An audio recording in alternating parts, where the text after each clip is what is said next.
안녕하세요. 저는 40대 중반 평범한 직장을 다니고 있는 남자입니다. 저는 학창 시절 남녀공학을 다녔고 남몰래 좋아하던 여학생이 있었어요. 그 여자애는 사교성이 좋아 항상 주변의 여하구들 말고도 남하구도 많았던 흔히 말하는 학교 퀸카라고나 할까요? 그런 학생이었죠.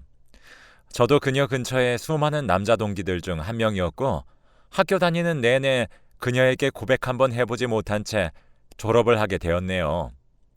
그렇게 연락이 끊기고 그녀는 제 기억 속 한편의 추억으로 남았고 저는 평범한 대학생을 거쳐 평범한 직장인으로 살고 있었습니다. 그렇게 30대에 접어들던 어느 날 직장 동료가 지인을 통해 여자 한 명을 소개시켜 준다고 하더군요. 부담 없이 한번 만나보라고 하길래 꺼리낌 없이 소개팅 자리에 나갔습니다. 도로변에 있는 카페에 소개팅녀가 있다고 하길래 오후 반차까지 쓰고 멀끔한 복장으로 소개팅녀를 만나러 갔어요. 카페에 앉아있던 그녀와 인사를 하는 순간 아뿔싸 제가 학창시절 쫓아다닌 그녀가 제 앞에 소개팅녀로 앉아있는 게 아니겠어요? 그렇게 저는 그녀와 재회했고 학창시절 그녀에게 말도 못 걸었던 내가 이렇게 컸고 사실은 3년 동안 좋아하고 있었다는 사실도 말해주었습니다. 그녀는 웃으면서 사실 그때 눈치채서 알고 있었는데 공부하느라 바빠서 남자 신경 쓸 시간이 없었다고 미안하다고 하더군요. 그렇게 우리는 그동안 어떻게 살았는지 어떤 일을 하는지 근황 등을 주고받으면서 즐거운 대화를 나누었고 이성의 감정으로 만나기 시작했습니다. 그녀가 다니는 회사는 제가 다니는 회사와 멀지 않았어요. 그래서 연애하는 동안 출퇴근을 같이 하며 점심도 함께 먹고 퇴근 후 바로 만나 데이트도 할 수 있어 너무 좋았습니다. 그녀의 활발한 성격이 너무 마음에 들었고 취미 활동을 하며 자기 개발을 하는 모습도 너무 사랑스러워서 평생 놓치기 싫은 여자라 느껴서 3년의 열애 끝에 결혼을 하게 되었습니다. 둘 다 33이었고 아내가 결혼 후에도 취미 생활은 계속하고 싶다고 해서 저도 나쁠 것도 없으니 흔쾌히 뭐든 하라고 허락해줬죠. 오히려 취미 없이 집에서만 있는 여자는 질색이었거든요. 어쨌든 학창시절 제가 좋아했던 여자와 결혼을 해서 함께 살고 있는 것만으로도 매우 행복했습니다. 아내의 취미는 신혼 초반에는 대형 마트 안에 있는 문화센터에서 스포츠 댄스를 시작으로 댄스에 꽂혀 몇 년을 배우더군요. 아이 낳고 키우면서도 꾸준히 취미 활동하며 본인만의 시간을 갖는 것이 좋아 보였습니다. 시간이 흘러 40대로 넘어가면서 문화센터 스케줄에 스포츠 댄스가 사라지면서 아내는 동네에 있는 스포츠 댄스 학원을 등록하더라고요. 저는 아내가 아이를 키우며 워킹맘으로 생활하기가 쉽지 않다는 걸 알기 때문에 아내가 사회생활과 육아의 스트레스를 받는 것을 댄스로 푼다면 좋다고 생각했어요. 그렇게 댄스 학원 등록하는 것도 별다른 터치를 하지 않았죠. 그런데 제가 간과한 것이 있었습니다. 바로 댄스 학원에는 남자 회원이 존재한다는 것이었죠. 안 그래도 아내는 학창 시절 때도 사교성이 좋아서 여자 남자 할 것 없이 친구들이 많았는데 나이 들어서 취미 활동을 해서 똑같이 되더군요. 심지어 나중에는 모르는 동작을 물어본답시고 밤늦게 영상통화를 하며 그 남자에게 알려주는 모습을 보고 남편인 저는 그 상황을 이해하기 힘들었어요. 그래서 제가 참다 아내에게 얘기했어요.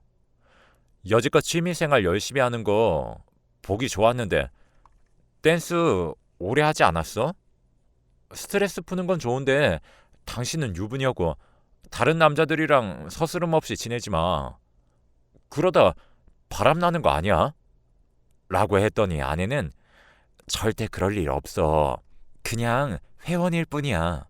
내가 좀 더 배운 횟수가 많아서 모르는 거 알려주는 것 뿐이고 절대 사적인 연락은 안 하니까 걱정 마 여보. 내가 걱정 안 끼칠게. 라고 하더군요. 저는 나중에 바람으로 오해할 수 있는 상황이 올 수도 있으니까 앞으로는 저녁 늦게 연락하는 거 자제해 라고 노파심의 아내에게 얘기했습니다.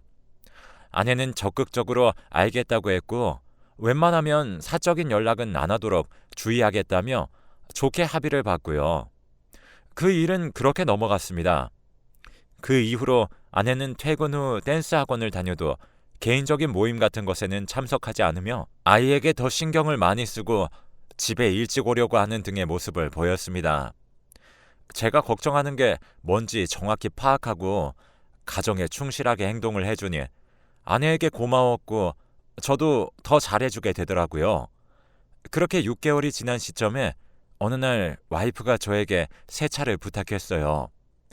자기가 자주 가는 스팀 세차장에 예약을 해놓았으니 차를 맡겨만 주고 오라고 해서 저는 마음속으로 내가 대신 깨끗하게 세차를 해주어야겠다 싶어서 알겠다고 하고 와이프 차를 몰고 집 근처 셀프 세차장으로 갔습니다. 물론 전문적인 분들 손을 거치면 깨끗하고 좋겠지만 그동안 저를 위해 그 좋아하던 취미 생활을 잠시 뒷전으로 하고 가정에 충실한 모습을 지켜봤지 않습니까? 그래서 제가 더 신경 써서 세차를 해주고 싶었거든요. 그렇게 셀프 세차장에서 세차를 하고 있는데 자꾸 차 안 어디서 진동이 울리는 겁니다. 처음에는 제가 잘못 들은 줄 알고 청소를 하는데 계속 휴대폰 진동 소리 같은 것이 차 안에서 울리길래 차에 뭔 일이 있나 싶어 소리의 원인을 찾기 시작했습니다. 진동이 울릴 때마다 듣고 위치를 파악했더니 운전석 뒷주머니에서 스마트폰 하나가 나오는 겁니다. 평소에 아내는 회사 팀원들과 미팅을 나가는 것이 잦았기 때문에 회사 팀원들 중 한 명의 휴대폰인가 싶었죠. 그런데 배경 화면을 보니 제 아내의 모습이 담긴 사진인 겁니다. 순간적으로 아내가 휴대폰을 바꾼 건가? 싶었지만 제 손에 쥐고 있던 휴대폰 메시지에 미리 보기를 본 순간 심장이 쿵쾅거리며 손이 떨려오기 시작했죠. 메시지가 여러 개 있었는데 전부 다 다른 이름이었고 제가 본 메시지 몇 개의 내용은 남편 출장 언제 가는지, 전화가 언제 가능한지, 아이 유치원 가는 시간에 잠깐 만나자 등 각기 다른 남성의 이름으로 저장된 문자가 여러 개 와 있었고 잠금 설정을 해놓지 않았던 휴대폰이기에 사진첩과 이미 읽고 답장을 하지 않은 문자들 위주로 볼 수 있었습니다. 차마 제 눈으로 보기 힘든 내용도 있었어요. 아내의 비밀을 본의 아니게 알게 되었고 몰래 휴대폰을 본 것은 잘못이지만 그래도 그때 제가 알아냈던 사실은 그동안 아내는 가정생활에 충실했던 지난 몇 개월 동안 틈틈이 취미 활동으로 알게 된 남자들과 연락을 하며 지냈으며 저에게 거짓으로 야근한다 말하고 몇몇 남자들과는 부적절한 관계를 맺은 것 같았습니다. 물론 그 남자들도 유부남인 것 같았고 그 휴대폰에서 제가 확인한 남자만 5명이었어요. 그 당시 충격으로 세차는 도무지 할 수 없어서 멍한 상태로 몇 시간 동안 그 차 안에서 있었던 것 같아요. 그동안 내 앞에서 가정에 충실하고 행복한 모습의 와이프와 메시지 속 와이프의 모습이 너무도 달라서 잠시 혼란스러운 마음을 진정시키기까지 시간이 꽤 오래 걸렸죠. 그리고 상황 파악도 해야 했고요. 제 속은 깜깜해졌습니다. 때마침 와이프한테 전화가 와서 스팀 세차장에 안 가고 도대체 차 가지고 어딜 간 거냐는 소리에 바람 피는 거 내가 알았다고 소리 지르며 얘기할 수도 없는 노릇이고 그 상황에 맞게 침착하게 대처를 해야 했기에 내가 세차해주고 싶어서 여기 셀프 세차장에 와 있다고 금방 간다고 얘기한 후 그 휴대폰 안에 있던 모든 남자들의 번호를 제 휴대폰에 저장했습니다. 그리고 사진첩으로 가서 그들과 찍은 사진들도 다시 제 폰으로 찍어놨죠. 혹시 몰라 메시지 내용까지 부분적으로 찍어놨습니다. 그리고 모든 것을 제자리에 놓고 세차까지 마친 후 와이프에게 차를 돌려주었고 겉모습만 평화로운 날들이 계속되었습니다. 아내는 전과 다름없이 제 앞에서 다정한 척을 했고 그 모습이 너무 소름 끼쳤던 제가 아무렇지 않은 표정으로 한마디 물어봤어요. 당신 요새 댄스 학원인가 그거 안 다닌 지 꽤 된 것 같은데 다시 가고 싶지 않아? 라고 하니 요새 나이 들어서 집, 회사 왔다 갔다 하는 것도 힘들어. 회사 곧 그만둘 거라서 그만두면 천천히 다시 다닐까도 생각 중이야. 라고 얘기하더군요. 그때 제 아이가 초등학교에 들어가야 했고 제가 일을 더 하면 되니 아내에게 아이 교육에 신경 좀 써달라는 부분도 있었죠. 예전에 아내에게 워킹맘이 힘들면 회사를 그만두어줘 좋다고 한 적이 있었거든요. 아내는 내심 신경 쓰인 건지 흔쾌히 직장을 그만두고 주부를 자청한 상태였습니다. 그런데 문득 생각해보니 활동하기 좋아하는 아내가 흔쾌히 일을 그만두겠다고 한 것이 아내의 다른 휴대폰을 본 후 모든 게 다 의심스러운 겁니다. 아내의 다른 폰을 제가 매일 볼 수는 없었기 때문에 아내가 출근하고 아이도 등원했을 때 집에 CCTV를 몰래 설치하기로 했어요. 티 안 나게 설치하느라 애먹었지만 침실과 거실 그리고 부엌까지 카메라가 안 보이게끔 설치했고 제 휴대폰에는 영상을 볼 수 있는 어플을 깔았습니다. 그리고 그날 오후 늦게 지방으로 출장을 가라는 지시가 떨어져 아내에게 출장 때문에 밤늦게 집으로 돌아올 것 같다며 언지를 주고는 저는 떠났습니다. 그리고 저는 빌었어요. 제발 아내가 집에 남자를 데려오는 일이 없도록 해달라고 말이죠.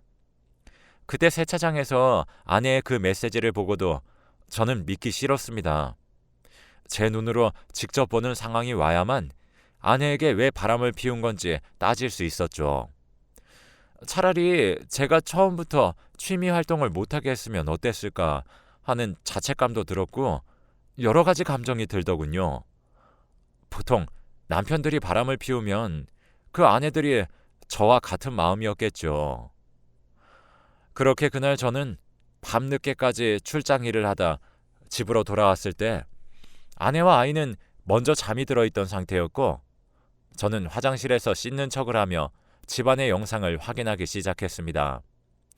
떨리는 손으로 휴대폰 화면을 터치하며 정말 아내가 집에서까지 외도를 했다면 어떻게 해야 할까 하는 생각을 수백 번은 한 것 같아요.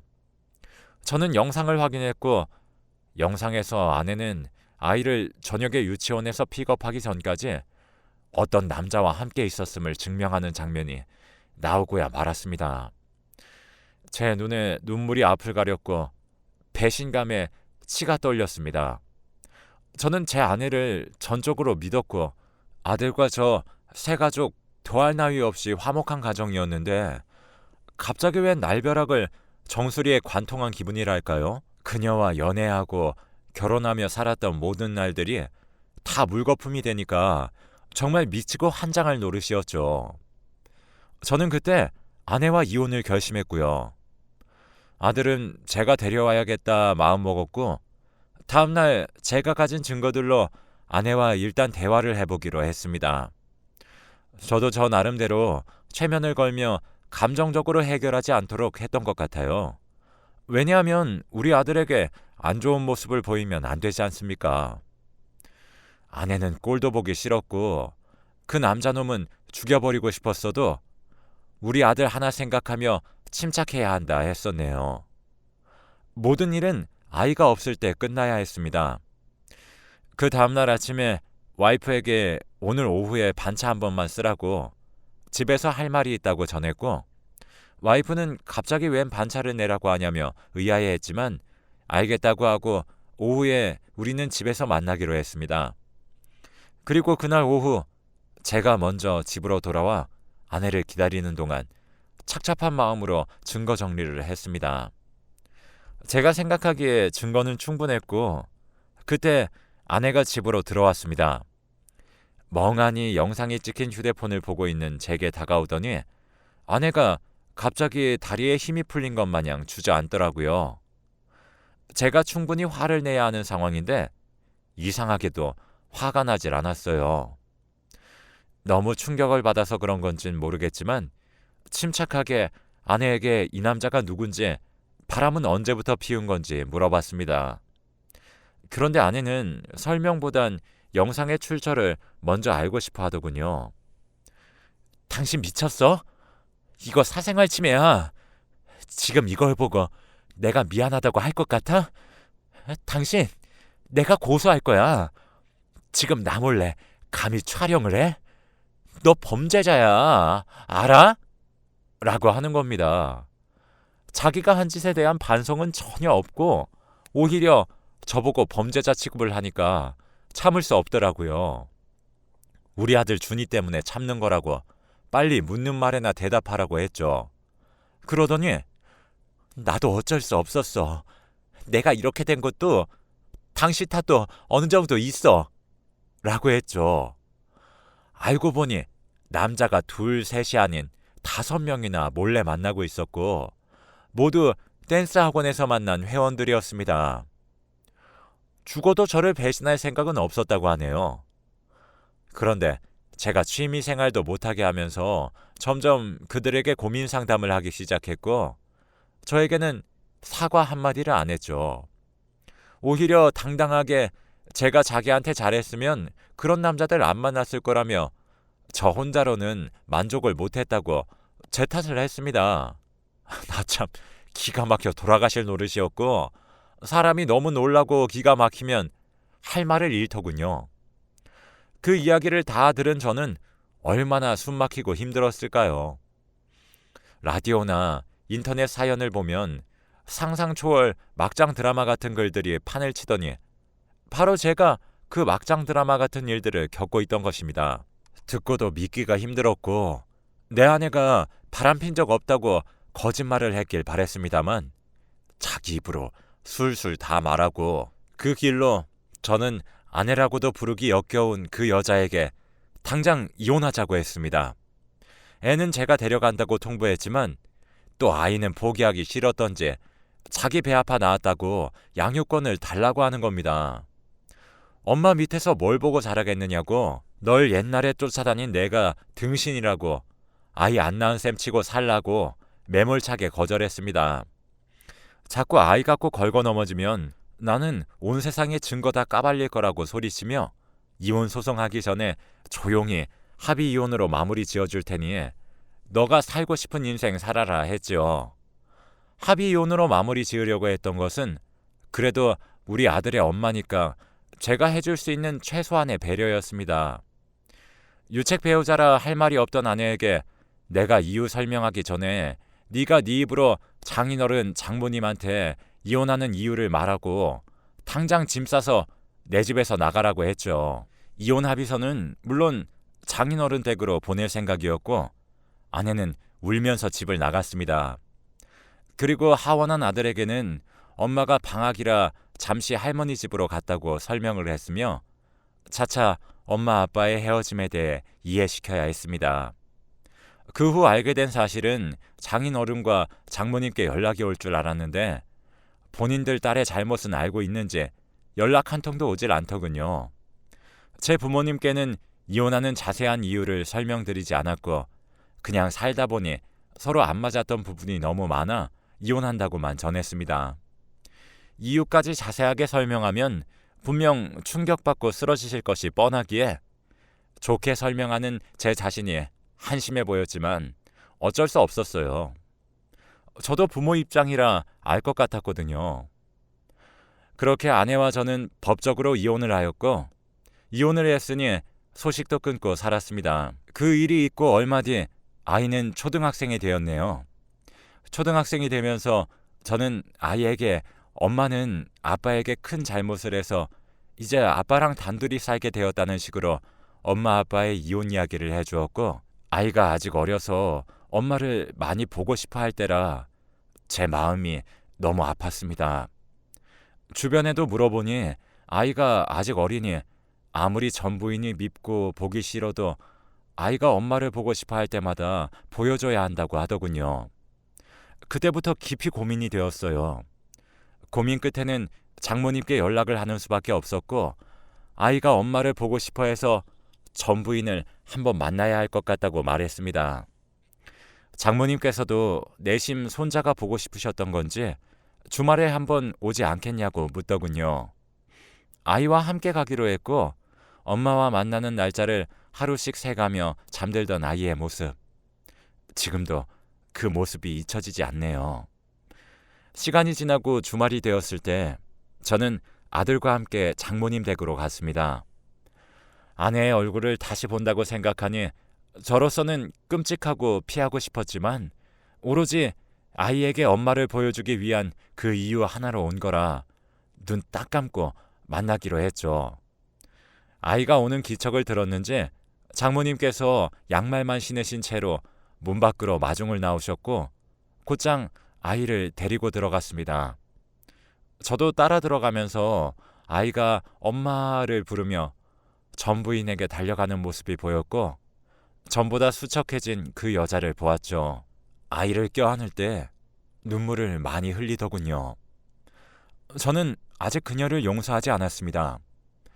제 상처가 아물기에 충분한 시간이 지나지도 않은 상태에서 아이 때문에 봐야 하는 것이 껄끄러웠지만 이혼을 했어도 그 여자가 내 아들의 엄마라는 것과 내가 아빠라는 것은 불변의 법칙 같은 것 아니겠습니까? 아이가 아직 초등학생이고 엄마가 필요한 시기이기 때문에 한두 달에 한 번이나 아이가 엄마를 보고 싶어 할 때마다 볼 수 있도록 아빠의 역할을 좀 더 열심히 해야 할 것 같더라고요. 전 결혼을 실패했지만 제 옆에 남은 아들을 위해 부끄럽지 않은 삶을 살아갈 겁니다. 이런 기막힌 사연도 있지만 어떻게든 잘 산다는 것을 느끼게 해드리고 싶어서 써본 글입니다. 모든 아빠들 화이팅입니다. 그리고 행복하세요.